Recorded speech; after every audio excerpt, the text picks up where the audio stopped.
Welcome to Arm in the sheets. Wild in the sheets.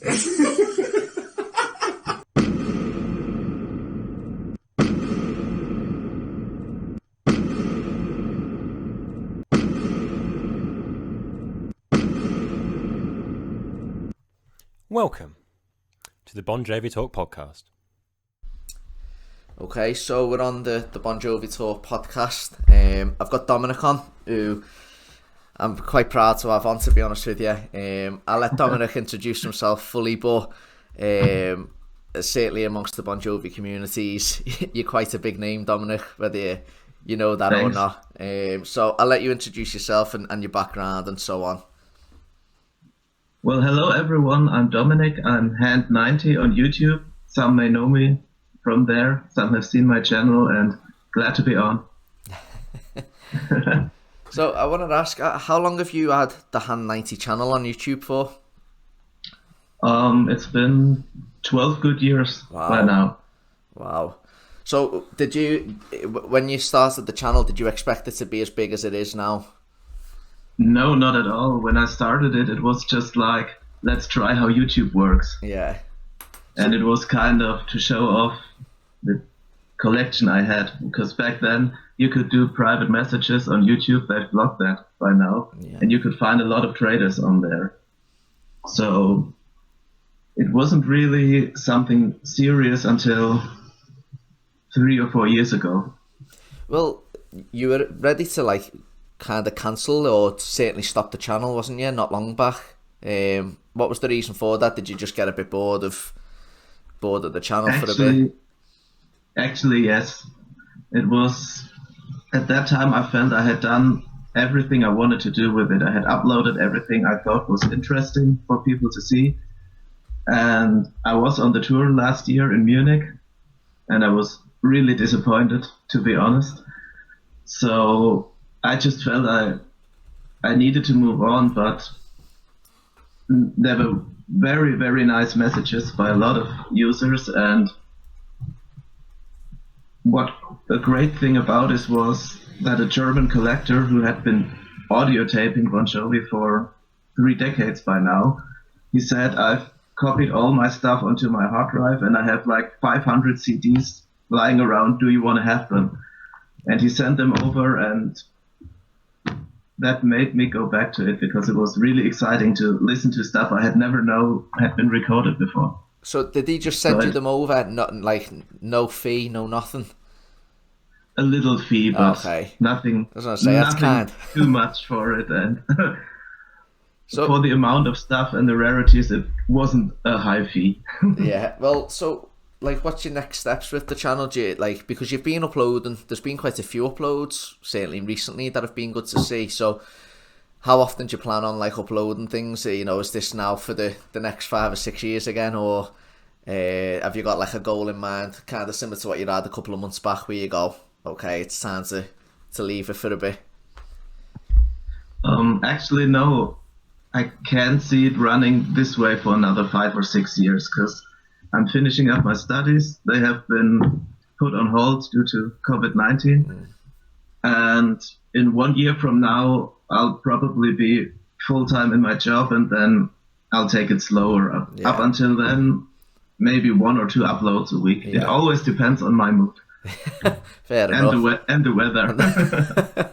So you said that you started off about 12 years ago. What type of videos did you start off with? Were they your own recordings, or were they, just the normal type of Bon Jovi shows that we kind of already seen, or did you already have rarities back then? Back then, I didn't have own videos you mean own videos in the way of recording themselves and myself? Yeah. I didn't have them. It was just, I took the shortest one. I think the first one was Twist and Shout, that acoustic lead into Never Say Goodbye on the Slippery tour, because it was 1.5 minutes, and I thought I'll try that. And then just every few weeks or month, when I felt like I wanted to share something, I uploaded a video, but I had never any great goal in mind. Back then the videos had 200 views in half a year or so. So was there a time period where like your channel just kind of just sort of peaked. So for instance, the other week, I uploaded a video on YouTube, and all of a sudden my subscribers just went through the roof. Was there anything like that for you? Was there a certain video that you put out, a Bon Jovi one, and it just went like sky high? Yeah, there were actually two of them. One of them was in 2011. It was the webcast the band did of their show in Lisbon. They streamed it 2 months later or so, and the quality was horrible. I mean, the original file was 600 megabyte for a 2.5-hour show. Wow. And my internet was quite poor, but I thought, well, I can do that. I just uploaded it, and it shot over 2 million or something. Wow. And the other one was old-time rock and roll, the first time that Kid Rock joined them at the O2 Arena. And the crazy thing is I uploaded it in something like 2014, and nothing really happened. And like 2 years ago, all of a sudden it got like 15,000 views a day. I think it must have been shared at some bigger blog or something. And since then, it's been the most viewed video on any given day. Wow. So, like, how many videos have you uploaded so far, do you think, onto your channel? I think it's close to 600, 593 or 4, something like that. And how many more have you got, you reckon? Well, how many more have I got, or how many more do I want to upload? That's the question, yeah. I think there's probably like 200 or 300 shows that are not on YouTube, at least not in full, maybe one song or something. I think over the next years, 100 might be possible, 150. Wow. But don't want to settle for it right now. So, I mean, I know that you remastered the sound and things on the videos as well. Is that for your own benefit, or do you do that for the fans as well? You know, do you enjoy doing the remastered part of it? You know, fixing the sound and everything else like that. Yeah, you know, it took a long time until it got halfway good, because there was a time back in, let's say, 2014, 15, where I thought it was good, and now I go back to it and I think it sounds horrendous. But in 2015, hAnD90 TV, very big channel, Bon Jovi channel, great friend of mine, he contacted me, and he wanted to do an audio collection together. Okay. It was called 30 Years of Rock and Roll. I don't think we've ever shared that publicly. Right. And it was 2 discs, just soundboard recordings, rare soundboard recordings that some have never heard, I guess. Wow. I guess we should post it at some point. Yeah. What are you telling me? We gave that out as Christmas presents to friends in 2015 or something. Wow. So if you on JoviTalk who might listen to it right now might have heard that one. Wow. And I heard what he had been doing to the audio tracks, and I thought, that's crazy. It's crazy how good they were, and I tried to understand what he had done to it. And that kind of motivated me to try, and at some point it got better. And the other thing is, there are many people just cutting the videos out of the DVDs and uploading them. And I just wanted to have something that made my channel a bit step out a bit from the rest. And I enjoy it by now.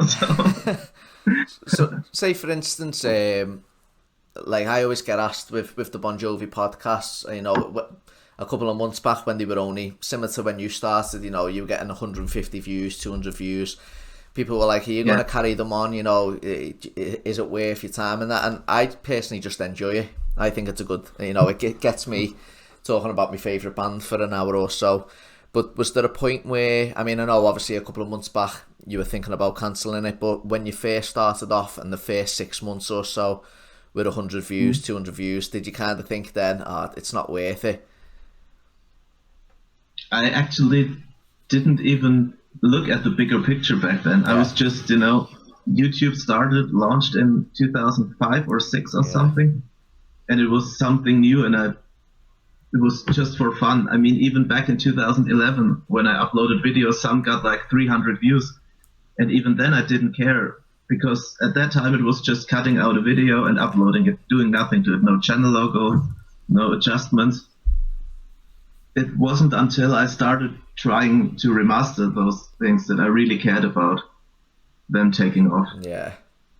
So what would you say is like the rarest video that you've put out? The one that I've put out is, I'd have to look at my channel to be honest. I mean, I do have 2 shows from the New Jersey tour that the filmer doesn't want to be shared. Yeah. And it pisses me off because I've tried like 10 times for him to give me the go, but I gotta respect it because he gave them to me privately. Yeah. Oh yeah. And he says he'll share them at some point and then they can be uploaded, but God knows when that will be. Yeah. The rarest video, that's quite a tough one, because you mean, the trading circle, there used to be a big trading circle of fans like a decade ago, but it died after the 2011 tour, because like 70% never came back when the What About Now tour, or Because We Can tour started. Yeah. And I don't really know what's rare out there anymore and what's not. So I remember, I think you put out a couple of years back, about 2 or 3 years, I think it was about 2 or 3 years ago, was it the 25th anniversary for Keep the Faith? You done like, that was really good. I remember watching that. That was great. That was one of the 3 projects I've done with MTV. Yeah. First one was that CD we didn't share. The second one was that Slippery When Wet anniversary video, and the third one was that was 2016. Yeah. And they were great. I mean, to this day, I don't fully understand how this guy can get so much quality out of some video or audio recordings. It's crazy. Well, that's a good point. I actually met like the runner of hAnD90 in June at a Phil X like guitar clinic thing just before the Wembley show, and he was a really nice fella, and he was saying that he was going to film the full Wembley show. And I don't think he's uploaded it, but I think he's done Always, and his version is just as good as the Pro Shot, if not better. Yeah, that's crazy, but to be fair, the Pro Shots are sometimes really bad editing in terms of editing. I was just trying to boost his ego a little bit. Yeah. No, but I listened to his version more than the actual Bon Jovi Pro Shot of Always from Wembley anyway. Yeah, me too, because it's more natural. It is. His recordings sound like live recordings. Yeah, they do, yeah. So I obviously want to move on to before and after, obviously your YouTube channel. So how did you get into Bon Jovi? That was a slow burner. I don't know if that's a term that people understand. When I was 13, my mom gave my dad tickets for his 40th birthday to the show in Munich on the Bounce tour. Okay. And I mean, I was 13, I had no say in it. I had to go with them. Yeah. I didn't care for it at all, but that show was just immense. I mean, I've never ever seen anything like that afterwards. Yeah. And I didn't know many songs at that time. I knew Runaway, Bounce, Every Day, It's My Life, and that was about it actually. But I mean, the stadium was absolutely going nuts for 3 hours, and I was standing there and thinking, this is good, this is really good. And it took me about a year after when it really developed and I really started to get into it. And these days I'm kicking myself for not having been a fan before going to Munich, because then it would have been even better.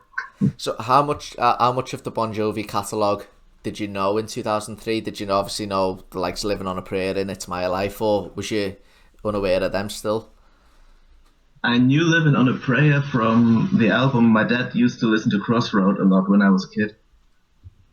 But it sounded like, I mean, for us, it sounds similar, but back then it sounds not much like the album version when you're live in 2003. So some songs I didn't recognize until they had played halfway through it. I knew One Wild Night back then, and I was disappointed that they didn't do it. Yeah. But I mean, Munich had a lot of rare album cuts, but I remember very vividly that Richie was standing there ready with his electric guitar on, and John told him to stop, and they were discussing. You could see it on the screens for like a minute, and then they started Diamond Ring. Oh yeah. And Richie was just, because he had been set for Heroes, the David Bowie cover. Yeah. And so Richie just played along on his electric guitar and the solo, and it was so mind-blowing. Everyone was just stunned. I've never experienced something that intense again in my life.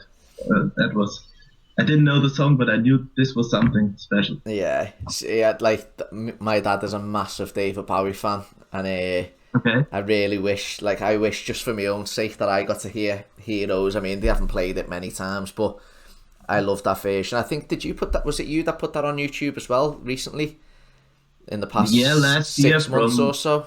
Yeah, from Erfurt on the bounce. Yeah, I absolutely love that version. The only one that I used to really listen to was from the Yokohama show. Like the acoustic one, but the one that you put up just blew me away, like John's vocals on it. So, like, looking back now, I've just got the set list up there for the Munich show that you went to in 2003. I mean, like 30 songs, Something to Believe in, Undivided, like even things like Misunderstood, which we don't get anymore. Undivided was, I knew Undivided because my dad obviously we had been listening to the Bounce record on our way to the stadium. And I was so stunned because at the end of Undivided, the audio is on my channel for anyone listening. The quality is shit, but it's on my channel, so check it out. And John cut off before the final chorus. And the stadium just sang it back to him word for word. Wow. And it had never been a single. Yeah. And that was absolutely crazy. John had this immense grin on his face and was talking to Richie, saying something, but I couldn't figure out what it was. Like, what are your? Can you still remember that show? Like, say you never had the audio recordings or the visual recordings, because my first show was in 2003 as well, and I was only 10 years of age, and I remember certain aspects of it. Like, I remember Undivided because they had like the Twin Towers on like the screen and stuff like that. But can you remember that 2013 concert like it was yesterday? Is it one of them memories that is just like there for you? Yeah, it's tough to say because I did get the bootleg of it, the audio recording, in 2006 or something, and I've been listening to it like probably 700 times, so I feel I know what happened, but I'm not sure what's mixed up in my memories. Yeah. But one thing I really remember was they played I'll Sleep When I'm Dead, and John started Rockin' All Over the World. Oh, yeah. And he was teasing the audience like they're getting tired and I'm not satisfied. And it was like from the back of the stadium, there was a thunder wave of people shouting, I like it, and it was coming back to the stage. Wow. And Richie was standing next to him and he was going like, we gotta go on, man, that's good. And then they kicked back into the song and that was really crazy. I'm still hoping that someday a video of this show will appear somewhere. Yeah. I mean, how many times have you been to see the band since then? Then obviously that kickstarted your passion for the band. So how many times have you been to see them since then? I'd have to count. I think it's been 12 times. 12. It was I was one show on the Heaven I Stay tour, 2 on the Lost Highway tour, 4 on the Circle tour or the 2011 tour, then 3 times in 2013 and last year. So yeah, 12. 12. So you said at the start of the podcast that Munich Just Gone wasn't a great show. I mean, we've all got our reasons as to why things aren't what they used to be, but obviously I like to hear other people's opinion on it. So what was disappointing for you on the last tour or the last show that you went to? It felt like a cover band, and it was one thing, but that's always a problem in Munich, is that the sound mix is horrendous in the stadium. Right. But that's been the case since day one there. And I can't blame John for it. John was absolutely giving all he had, but it wasn't much. Yeah. He was really on the shows the last 2 or 3 years. You can really see when he's, getting stiff around his neck and clinging onto the microphone stand. And he was trying so hard the first 5 or 6 songs that he completely blew out his vocal cords. And the audience was great. It was carrying it. The band was trying everything. But one thing I also noticed was that Tico is really getting old. I mean, he was doing his best, but he was missing a couple of important beats, and it just, some songs were really good by the band and some sounded like really a bar band. And having seen them before, even in 2013, it was just tough to witness. Like I went in to the 2019 European leg with absolutely like no expectations. Like I said, I went to see the Palladium show, and you know, obviously it wasn't a typical Bon Jovi show, but you could even tell then that John's vocals just weren't the same, and he wasn't moving about. Yeah. And I was thinking, if this fella starts to move about, his vocals are going to sound even worse. But actually, I think when he moves about, he sounds a bit better. Not major, but he does sound a bit better. But what seemed to happen was when they did come to Europe, certainly the first half of Europe, mainly the UK legs, I did think that they put on the best shows they put on for a while. And then the shows seemed to kind of just drop in terms of performance and like the set list. So I was just looking there. I think you got 22 songs, but it says here that it was, you know, the shortest Bon Jovi show in Munich in 26 years, which is crazy. Like crazy, because I mean, we all know that John does seem to love Munich, or that's how it comes across anyway. You always get a long show. They're probably not the best set list wise all the time, but they're certainly long shows and they certainly like to be there. Obviously, comparing it to say even the 2013 shows, what was your impression of in terms of John's vocals and, as you said, Tico and Phil X basically being a full-time member now? So back in 2013, yeah, I was at 3 concerts. I was in Munich. It was the first one. It was very much at the start of the tour. It was, I think, 1 or 2 shows after John had to cut it short. There was one show where he had swallowed a cold or something out there, and he couldn't keep on singing. Yeah. I think it was in Poland or something. Yeah. And in Munich, the first 5 or 6 songs, it was kind of weird because they did Lost Highway, and it really felt like they put the stadium to sleep. Wow. And John was asking, "Are you with me out there?" And there was no response at all after the song. And John repeated it and kind of forced the audience to respond. And I thought, well, this will be it for today, because we know how moody John can get at some point. And it wasn't like that. It was like a switch was flipped inside John's head. He really went like, "I'm the rock star. I'm going to show you how this is done." And I've never seen this dude work harder on stage than on that given night. And they went for 190 minutes, and he was driving the stadium insane at the end. I mean, he was really shot to pieces. Yeah. But then I went to Stuttgart, and the set list was kind of weird that day. I mean, it was when the young kid went on stage to sing Wanted. Yeah. But, I mean, that venue was the venue where they sold the most tickets back in 1996 in Germany of all time. 80,000 people came to see them back in 96. And in 2013, there were like 20,000 at best. And they had put up stands right at the side of the stage. It's an open field, and it felt like kind of a backyard barbecue.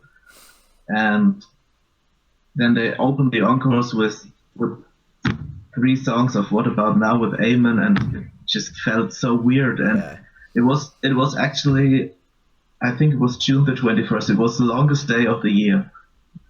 And you never got that concert feeling because the sun was going down behind the stage, and it never got dark. It felt like it was 4 p.m. when they left the stage. Yeah.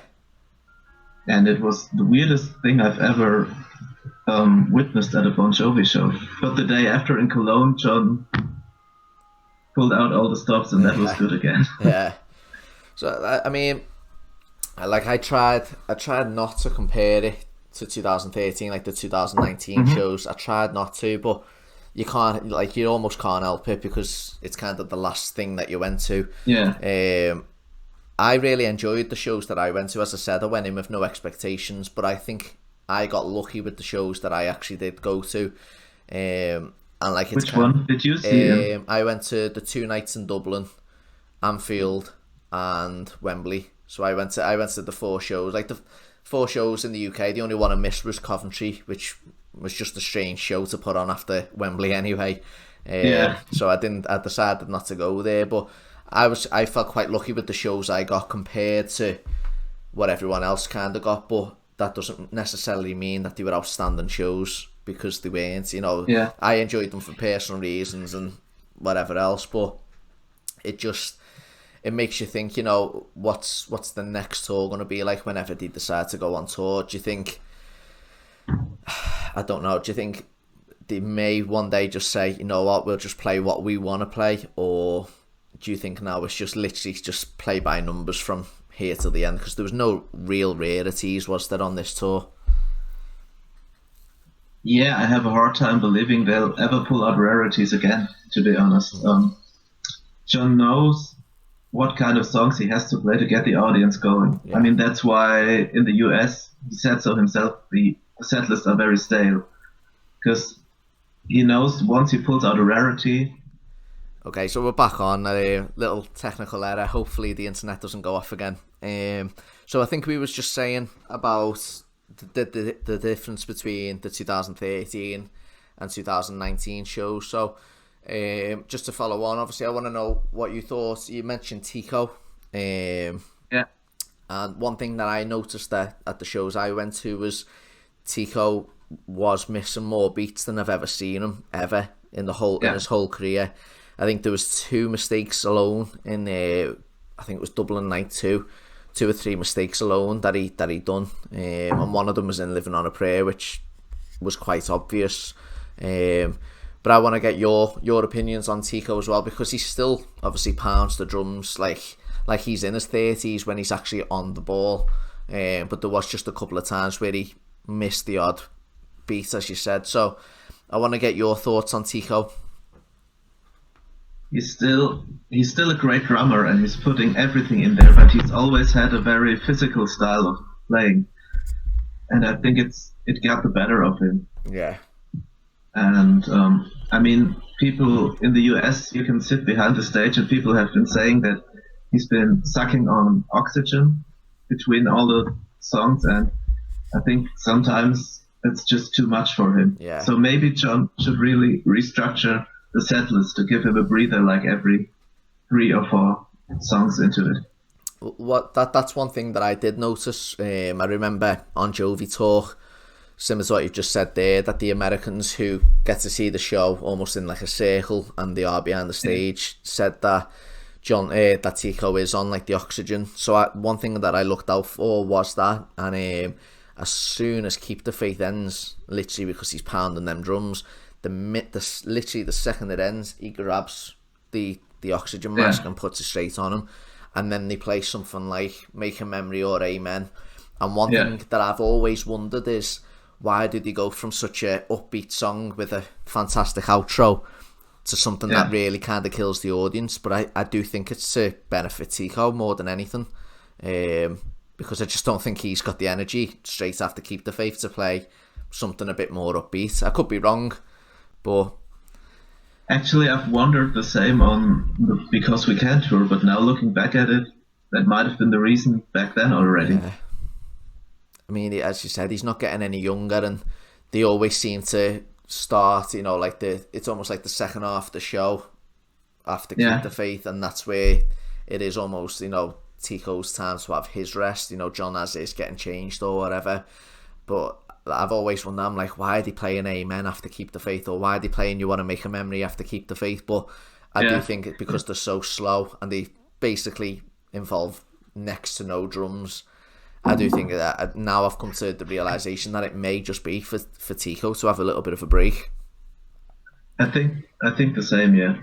I want to know your thoughts on John's vocals at the 2019 show that you went to then, because obviously it's a talking point for all of us really, because the man himself kind of goes on about his vocals on a couple of songs on This House Is Not For Sale. So I want to get your thoughts, before, and again I'll go back to my impression where before the show started I was like, I'm dreading these, John's going to sound terrible, I'm not going to enjoy it, and I'm going to pick up on the bad notes. But what was your impression before you went to the Munich show, and then what was your impression during and after the Munich show in terms of John's vocals? I was kind of getting my hopes up because he sounded quite decent at some UK shows and in Düsseldorf 2 days or 3 days prior to this show. But he was okay during the first 3 or 4 songs. But the thing that struck me the most wasn't that his vocals were cracking. It was that he couldn't keep up with the beat of the song. Yeah. I mean, Lost Highway, I've seen people saying, oh, they rearranged the song, great. But they didn't rearrange the song. John was singing so slow that the band constantly had to adjust themselves to go with him. And most of it was drowned out because they were obviously playing the hits all the time. So he was kind of forcing his way through the verses of the song, and then the band and the crowd took over the chorus. I mean, on It's My Life and In These Arms, you didn't hear John at all, basically, because the crowd was so loud. And I've never watched them again on YouTube, and I don't want to hear how they actually sounded. Like, did you think, while you were at the show, did any part of you think, right, this might be the last time I see the band? Yeah. I think, even now, I think it was the last time. Really, yeah. I didn't really want to go to that tour anymore. I like This House Is Not For Sale, the album, when it was released. But then everyone I knew, I mean, you have a lot of friends you only meet at concerts. Yeah. And at the time when Bon Jovi was coming here literally every second year, it was easy to meet up, but it had been 6 years since the last tour, so I thought, why not give it a shot again? But I rather want to keep them in my memory when they were good. Yeah. Other seeing that again. I mean, as I said, similar to yourself, I thought before the show, this will be the last time that I'll see them, but I still think there's something there. I just don't know how long they can keep that small little bit of hope going for most of us. Because as I said there, the 4 shows that I went to were all similar in ways. Dublin Night 2 was obviously different because it was back-to-back shows, so we did get a couple of setlist changes. But the setlist changes that happened, you knew, like, it wasn't like years ago where you go, wow, like they could play Santa Fe today, or It's Hard Letting You Go, or something like that. It was Roller Coaster, Make a Memory.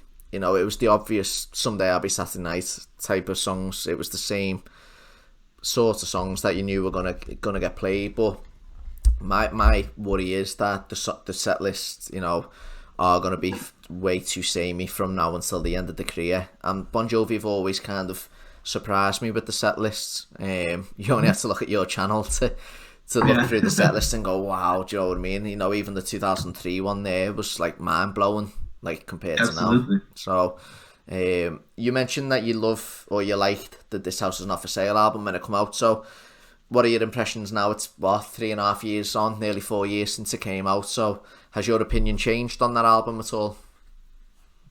Quite frankly, yes. That's it. I really I listened to it like a few weeks ago, and I couldn't make it past song number 4 or 5. Wow. I think it was something like Born Again Tomorrow when I switched it off. Well, obviously, the album was released at a time I'm studying to become a teacher, and also for physical education. Okay. It's one of my subjects. And it was a time when I had a really bad fractured bone in my foot, and the doctors couldn't tell me if removing that part of the bone would lift the problem. Yeah. And this kind of fighting back attitude that John had on that album was just right for that time. So I really liked it. But also the production. I listened to it back to back with different albums, not even from Bon Jovi, and albums that have been released afterwards. And it sounded like a bootleg, to be honest. Wow. It was so... And it's just...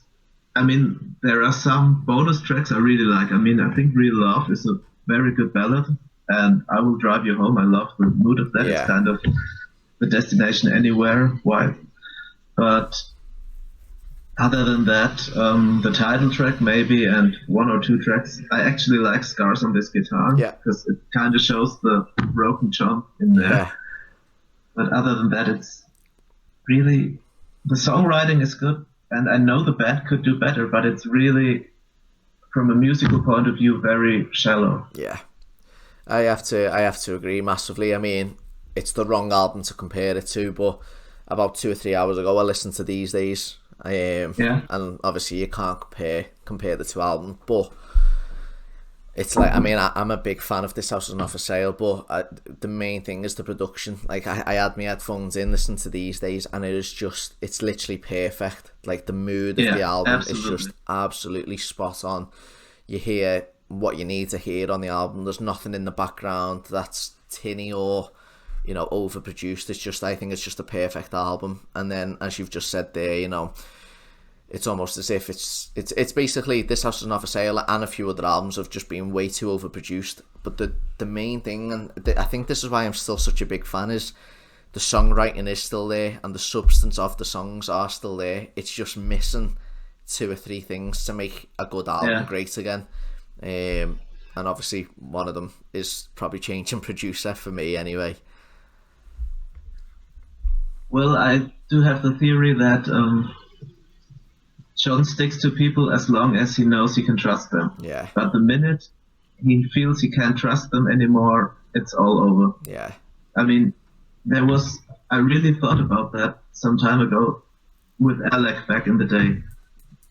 There was a show at Madison Square Garden where they arrested Alec off the stage because he had a loaded gun in the dressing room and put him into jail. And at the same time, when they signed the record deal, I think it was the show they opened for CC Top back in the day in '83. And around that time, when they signed the record deal, the CEO of Polygram or whatever it was back then took John aside and told him to get a different bass player because he probably knew Alec from the music scene. But John stuck to Alec until he kind of betrayed him, let's say it that way. But John felt he was betrayed because Alex spilled the guts about John, you know, being quite an ass sometimes. Yeah. And then he went off, and I think it was the same with Richie. By the time John felt he couldn't trust Richie anymore with him not showing up for the rehearsals because there was a football game on TV and all that stuff, all of a sudden he felt like he didn't need him anymore. Yeah. And I think Shanks just keeps whatever makes John happy because he's been there for so long that he knows how it works. And if John ever feels it doesn't work with him anymore, he'll be history. Yeah. And I think Shanks really wants to avoid that happening. And I think, obviously, I mean, the fact that Shanks is now on stage and was there at the Hall of Fame, which, you know, still to this day, ridiculous. It's just baffling. I think, you know, I definitely think that certainly till the end, I think Shanks will be there because, as you said, I think John's got every bit of faith in him in terms of trust. You know, he's been there for 15 years now, which is longer than Alec was there.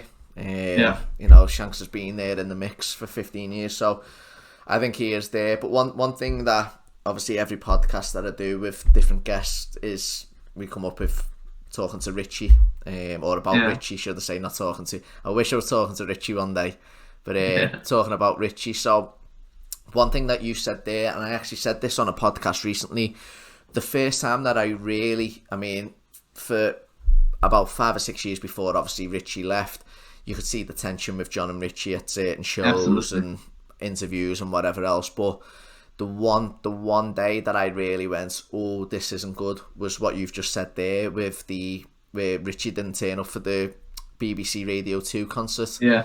And I remember watching John do that interview live, and I was like, oh, like the fact that John has said that live on air kind of makes you think he's really not happy, because you know how private he can be. And I remember watching that show, and there was no chemistry between them at all. There was just nothing. It looked like John just wanted to get on and get off, and there was just no banter or nothing. And I remember saying to me, coming down the stairs and saying to me, Dad, I was like, I don't think this is going to carry on much longer. And I actually meant the band. I didn't mean Richie and John. I actually thought this is the end, you know, like this will be the last tour. What are your thoughts on the whole scenario of Richie leaving on that Calgary show, or not turning up for that Calgary show? Do you believe the story that there was personal issues? Do you believe that he just had enough? Did you believe that it was over money? What do you believe? One thing I don't believe is that it was over money. Yeah. I don't think that was the issue. I really think he had enough. I mean, what you said at the BBC show, and you look at some of these shows later on after Richie went off and seeing them with different eyes. I know at the BBC show they did Prayer in the acoustic way, and Richie's guitar wasn't working, and John just stood there and started the song. Yeah. And he was like, afterwards he was like, having fun on it, and he looked like over to Richie, you're having fun saying it into the microphone, and Richie was something like, yeah, we're working it out, man, or something like that. And there was something off even at the concert at Madison Square Garden, the 12-12-12 concert the year before.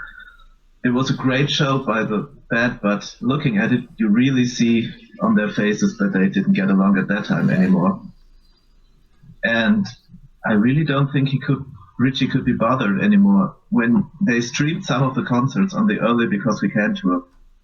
And you just have to look at Richie's face after one of these Because We Can performances when he goes to change his guitar. It's like, I'm glad this shit song is over, pretty much. Yeah. And I think he had close to zero input into the album because the album was actually written before he had finished his own solo record.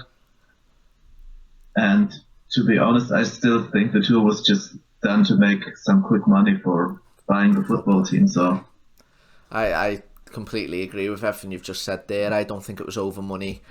As you said, the album, you just can't, there's not many songs on there that you can say sound like Richie.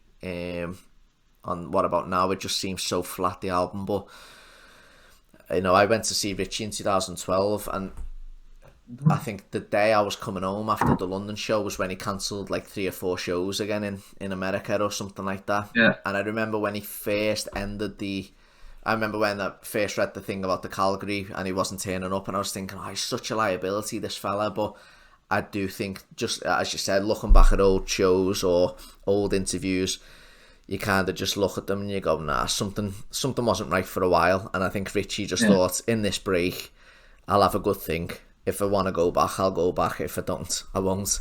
And he never. I mean, also, the way John made other band members feel on stage had been kind of off for years. I remember there was this infamous show at the New Meadowlands Stadium, the fourth night, where John tore his calf muscle or something. Yeah. And I remember I met Sepp and others from JoviTalk on the 2011 tour. And he told me that story that there was this screw up in Have a Nice Day where Richie didn't switch the guitar properly after the solo, and there was nothing coming when the power chords should come back on. And John was completely ignoring Richie from then on. And during this staged walk, during Working Man or something, he was like crushing his shoulder and everything. And I remember also the Americans who were there saying no one would have minded if Richie just punched John right in the face for being such an ass on stage. I mean, there's a few scenarios where you can think how Richie never turned around and like threw his guitar at John. I mean, I sometimes watch, like on YouTube, like someone makes like montages of like Bon Jovi mistakes, and some of them are quite funny, where John forgets the lyrics or something. And there's one, it looks like 2013, and John's guitar kind of blows out during I'll Sleep When I'm Dead, or it's just not working, and he goes gets it changed, I know that one, and then he comes back, and then Richie kind of walks over to him and is like pointing at his guitar, and John just barely acknowledges him, and it's just Richie being Richie, by the looks of it, having a bit of a laugh, but you kind of just, you see John's just like, nah, you're not funny, and I'm like, come on, you have a little bit of banter on stage, your guitar's blowing out, there's nothing you can do, just enjoy it, do you know what I mean? The fans are laughing. I don't know whether John's just got too serious these days.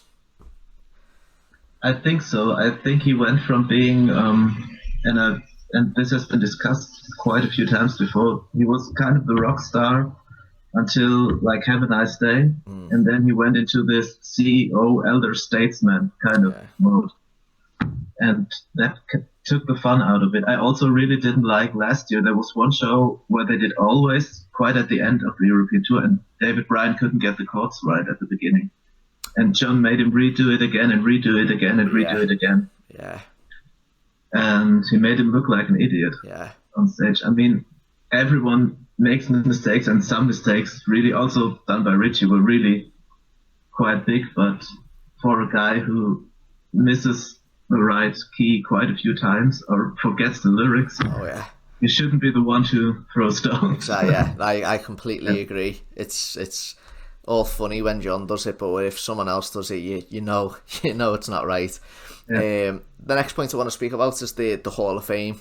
So it got we got to watch it again the other day. It kind of got published again, and I must admit I do love it for different reasons. Not so much the performance as such, like in terms of vocals and whatever else, but just the sentiment behind it with the speeches and seeing them all together, and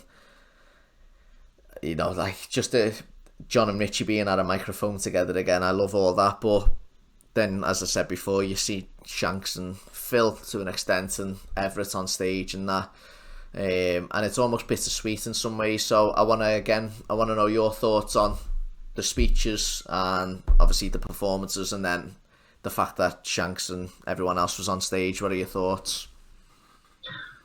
I gotta say, I really loved the speeches.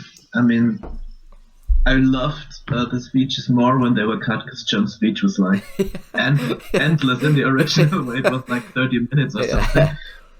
But they felt quite sincere, and at that point, you could really feel that John and Richie had grown apart. Not on stage, but the way Richie talked and the way John talked. Just completely different animals. And one thing that struck out to me was that all the other band members always had one sentence like, and I want to thank my new band members who you'll see. And the only one who really got into that was John. So I felt like John told the others, don't forget we got a new band on there, mention that.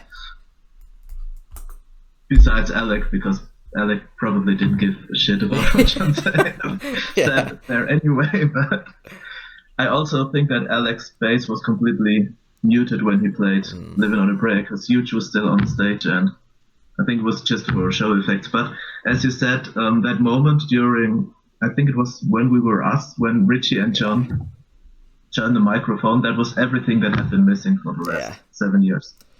The one thing that every single time that I watch it, the one thing that I always kind of go like, oh, I missed that, was Richie's backing vocals on It's My Life. There's like a certain part that he sings, and John actually turns and like does this like weird point, like he's like dancing towards him type thing, but it's almost as if he acknowledged that his backing vocals were just like there again.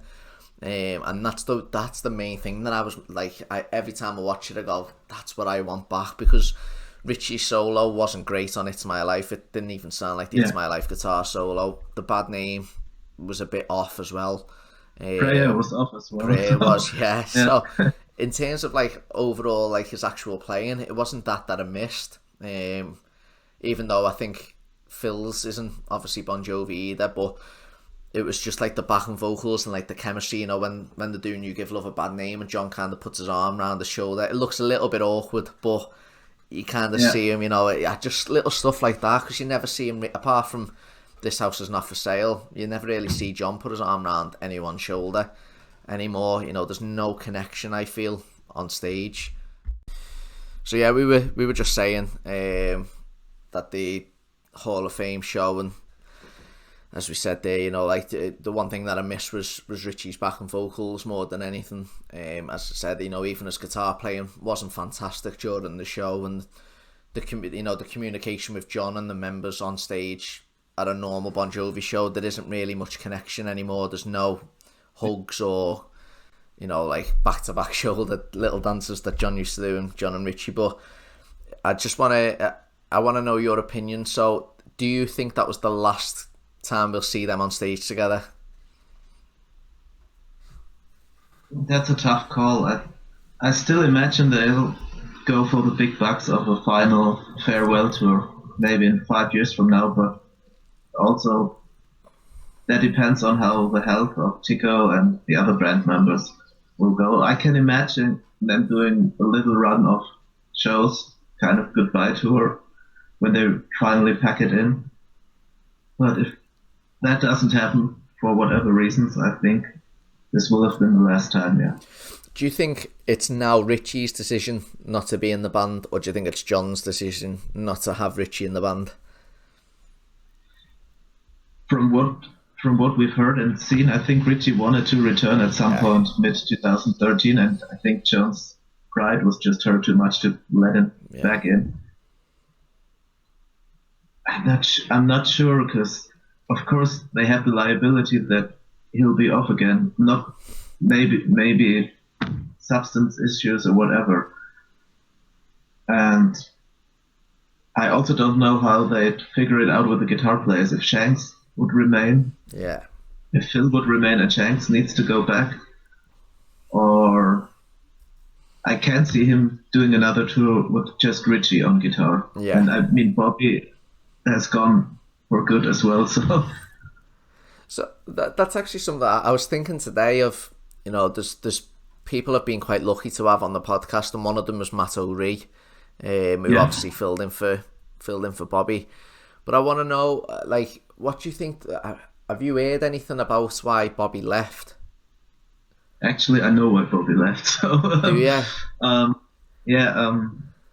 let's say I'm not allowed to say who spilled the guts, but it's one of the person who's currently standing on that stage of those 7 people. And it was rather accidentally. He met one of the members of Bounce, of a German tribute band. And he was obviously very jet-lagged, and they were talking for an hour or so. And it got to the point where in 2015, Bobby had got grown really fat. I mean, there's this Red Bank Christmas show a year before where he really looks like Santa Claus. and Kathleen has told me that he was going through a divorce at that time. I mean, he's very much down at the local Jersey clubs. And John, actually, it seems John told him to get his shit together and lose weight so they could go for another tour cycle. Also, there's, I think, insurance issues involved in terms that band members have to be fit, so you reduce the risk of a tour being cancelled. And not sure how John said it to him, but if he really told him, man, get your shit together, and Bobby's going through a divorce, allegedly Bobby said, take care of your own shit. Wow. And, so, I mean, it kind of adds up. Definitely. I mean, they were almost kind of similar to Shanks. I thought them two were kind of never going to be apart after 2006, in all honesty. I don't know, they just seem to, I think he kind of stole the limelight on some songs, obviously, and I don't know. I mean, I wasn't a massive fan of Bobby, I have to say. I don't think many Bon Jovi fans were in terms of his guitar playing, but I do think his vocals are missed on the stage. Is he someone you ever think will perform with John again at all? That's really hard to tell. I mean, they used to be best friends, and that's another one of those things. Once you've lost John's trust, you're gone. So I don't know, did Matt mention anything as to why he was brought into the band? He was saying that he didn't know, but you imagine if you're replacing someone. I imagine if you're replacing somebody who's been, in a band for 10 years or so at this point, and all of a sudden is just gone, and you're auditioning for this role, and then you actually get the opportunity. I'm sure it came up in one way or another, but he didn't really go into detail about it, which is fair enough. But to be honest, I've heard the same story you have. I don't know whether maybe I read it on JoviTalk or someone like Kev or someone told me, but I've definitely heard that story before, so it does make sense, as you said. One point I want to finish on, well, there's certain, like, a topic that I want to finish on before we move on is 2020. one thing that I will praise John for is obviously cancelling the tour. Everyone's got the money back when they need it most. Absolutely, Could have postponed it and said, right, we'll do it in June 2021, which a lot of people have been doing, but he never, and the statement was nice enough, short but sweet. I want to get your thoughts on your prediction for the album, let's say. I don't know if maybe that's the right word, but we've heard, I keep saying on the podcast already, we've heard over a fifth of the album, because we've heard 3 songs, obviously with Do What You Can, get them put on the album as well. So I want to know what your thoughts are of the songs that we've heard so far, obviously Unbroken, Limitless and Do What You Can, and what your thought process is and your prediction for the rest of the album. Well, Unbroken, it's kind of, I think it's a decent song, let's say a decent song, for these nowadays standards. I know it's done for a movie, and lyrically it has the cliche lines in between, but overall it's quite good. It's kind of tough because the European anthem is actually the same melody as the chorus of the song, so that's kind of hard to listen to. Limitless, I simply don't like, and I just don't like it. I want to throw more dirt on it. Because when you have someone from the Hall of Fame and he sings about I think washing your face or brushing your teeth and something, they could have come up with a little more. It just doesn't fit them at their age anymore. No. And they shouldn't be aiming for the teeny audience to make it a hit, because really probably the 15-year-old kids nowadays don't even know who Bon Jovi is or was. And Do What You Can, I think that's a really nice gesture and good idea, and I'm not sure if you'll include a verse of one of the bands in the final version, but it all comes down to production again. I have very high hopes for Lower the Flag. I think that's also the song where they flew in Tico and didn't have him play on it in the end. And John said that he played it for, I think, McCartney and Springsteen at his home.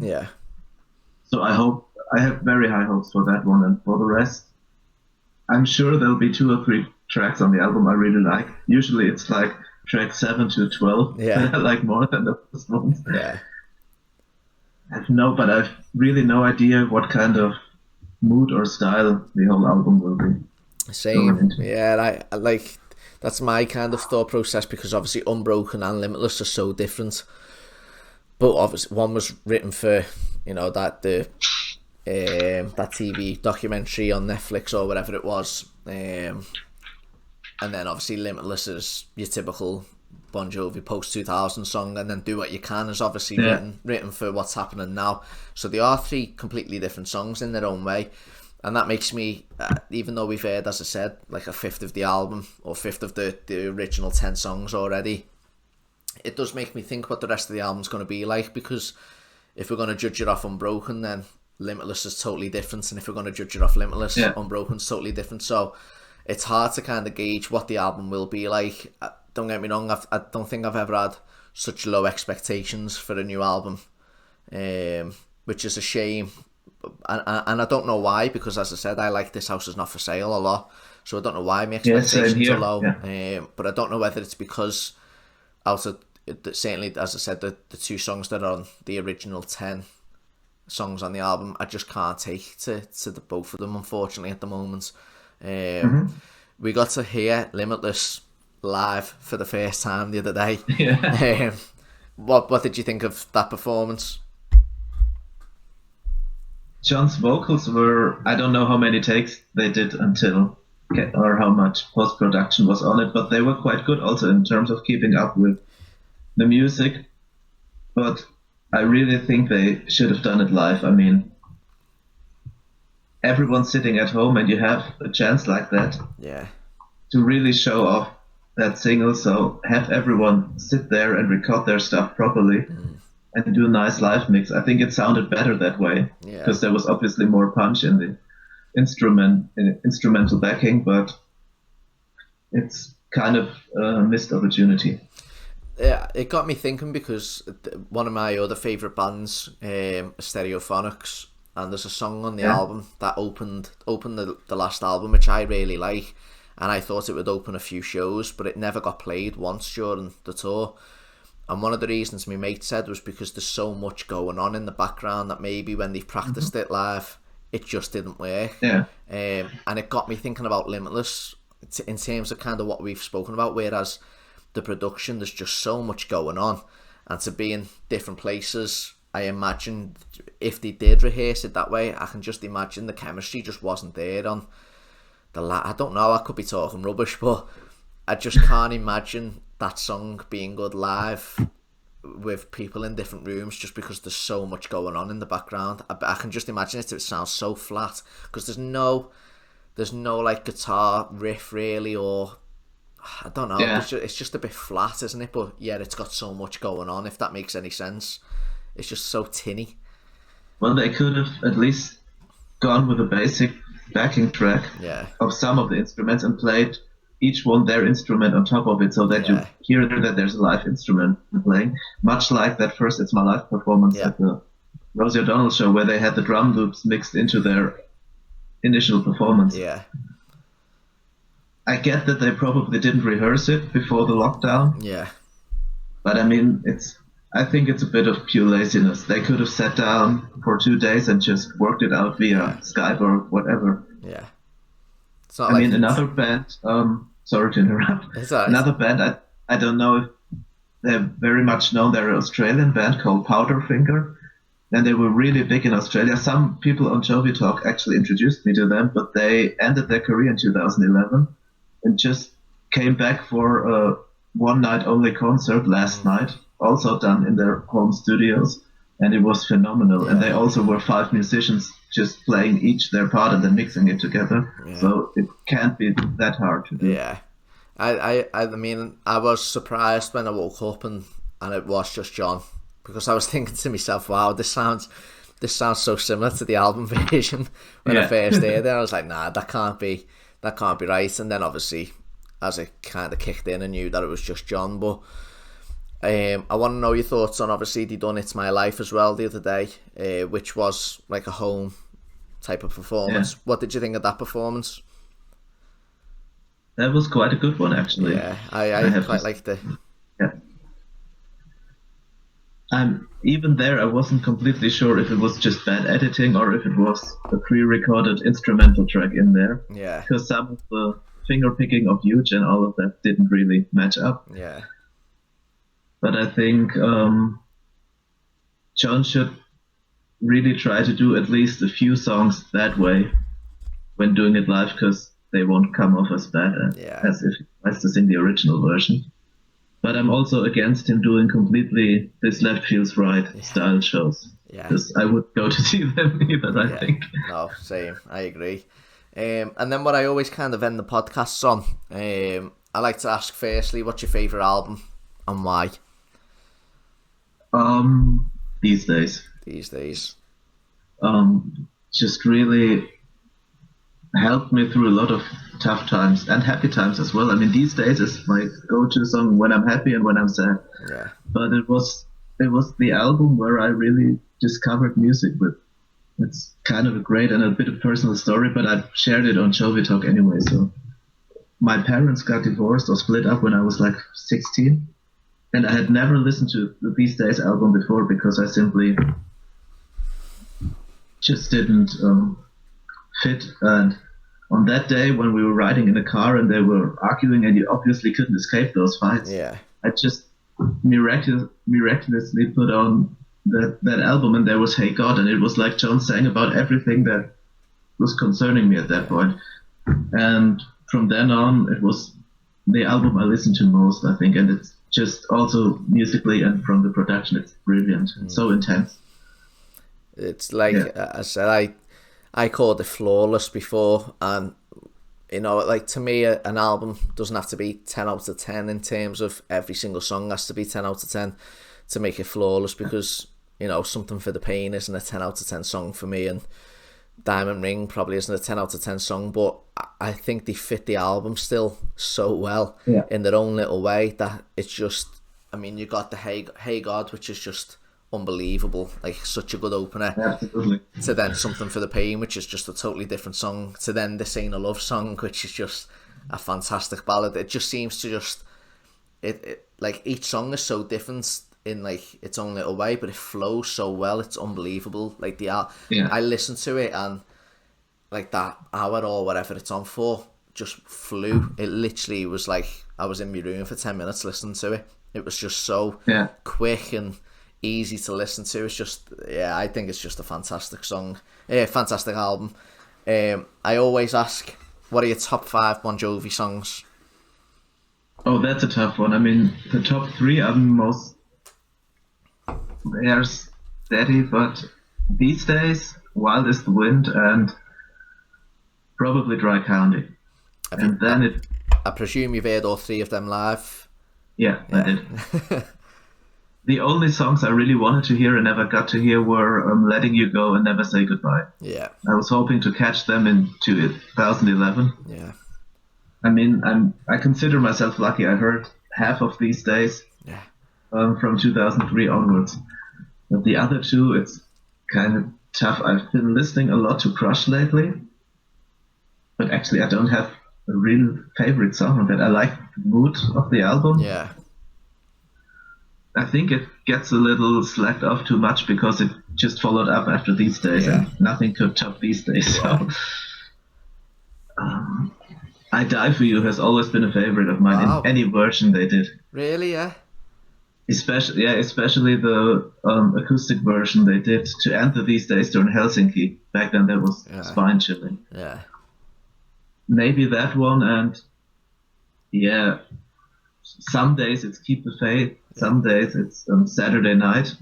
I really love, and My Guitar Lies Bleeding in My Arms is quite up there as well. So fantastic. And other days it's just full blown Something to Believe in. So it's pretty much always between New Jersey, Keep the Faith, and These Days. Is there where my favorite songs are.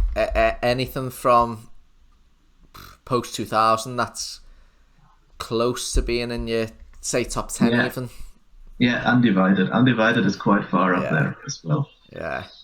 But other than Undivided, I really loved The Circle when it came out, but it also dropped a bit throughout the years. Yeah. I really like When We Were Beautiful, except for that shalala shit in there. So.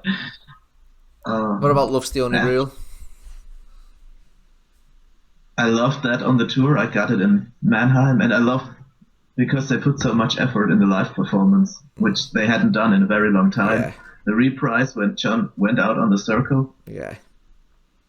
To everyone watching, go to the video of Los Angeles 2010 because he really screams it out and falls on his knees. I think it's somewhere on YouTube. Yeah. That's absolutely amazing. Is that where he's actually on the circle and that's where he drops? Yeah, he always went. Yeah. One of the best performances. I really like that one. I would have loved to hear Broken Promised Land. Yeah. They should have tried harder with that. It's much like I Am, so the best of the interesting songs always get one play and put the rest again. I loved Dirty Little Secret. I always liked that one. Yeah, fantastic song. Any Other Day? It's a good song, but it never really caught on. I mean, this O2 rendition where Richie just played was awesome, but I heard it in Frankfurt back then. It was kind of sloppy because John didn't really introduce the band and no one really knew who was to play the next solo, and it went on and was kind of a mess, to be honest. Other than that, I think I really liked I'm With You, but more of the live version. Yeah, I prefer the live version. Horribly mixed on the album. Yeah. Really well. And I actually like, that's quite unpopular, I loved Not Running Anymore. Really, yeah? There was something about that. I'm not too much a fan of these slow songs, but there was something about it that I really It gave me a Destination Anywhere type of feel to it, that song. Even the video did as well. That's an amazing album. Yeah. Nice. It's actually my second favorite after These Days. Destination Anywhere? Yeah. Wow. There's, I think, but it's very much tied to a certain month of the year. So in autumn or fall, don't know what the British term is. Yeah. When you ride or when you have long car rides at night and you listen to that album, there's nothing better than that. It's so intense and amazing. Do you think John will ever do a third solo album? I really hope for that, because he kind of leaves that I have to do this because people expect the band to sound like that behind, and much more goes for what he really wants to say, and most of the times it's the better way. I'd really love even acoustic low-key album of his. Yeah. Would you have, in 2016, say John released the solo album, would you have preferred them to have released a solo album lyrically? So obviously This House Is Not For Sale, as you said, the lyrics were very good and he kind of went into detail, but do you think he would have went more into detail if it was a solo album than a band album? Well, that's hard to tell. I think lyrically he dug as deep as he can dig these days, so I think he always has this kind of shield in front of him so that he doesn't put too much information, too much detail. Yeah, that's right, yeah. But on the other hand, I regard most of the albums after 2015 or the material as John's solo album with his friends playing the instruments on them. So I would have loved for them to take more risks, because I think Teardrop to the Sea is another song that I really, really like. Yeah. What about Who Would You Die For? That as well, because John could never pull that one off live. I don't know where the vocals came from, to be honest. When do you think his vocals were recorded on that album? Because there's no way he could have belted that out in 2015. I actually think that this was kind of an experimental track as far back as The Circle, or even further. Because at least this vocal take, maybe not the instruments in that way, but even in the studio, he couldn't have pulled that off. I even asked a friend of mine who's the keyboard player in the Bounce tribute band, he's a producer, if you can technically, artificially get this rasp into the voice if the singer's not singing it. And he said there's no way. Wow. That could have been done in the studio without John really belting it out that way. I missed that rasp. Me too. When he applied it properly, I think in Happy Now, for example, or in Working Man, there's just rasp there to make it appear like it's a hard song, but it really isn't. Yeah. But I mean, stuff like Santa Fe or something, or the cover of Shooting Star back then, that's out of this world. Well, what we're going to do now is obviously we're going to do the quiz, because a lot of people want you to do a quiz. So what we're going to do, we're going to wrap this podcast up. I'll pause the recording and then I'll start again. But Liz, thanks for doing the podcast. Thanks for your time. Apologies for the internet going off. I mean, no problem. I'm sure it'll go off halfway through the quiz again probably. But no, listen, thanks very much. And what I'll do is I'll pause this and then we'll go straight into the quiz. All right. Cheers. Thanks very much. Thanks.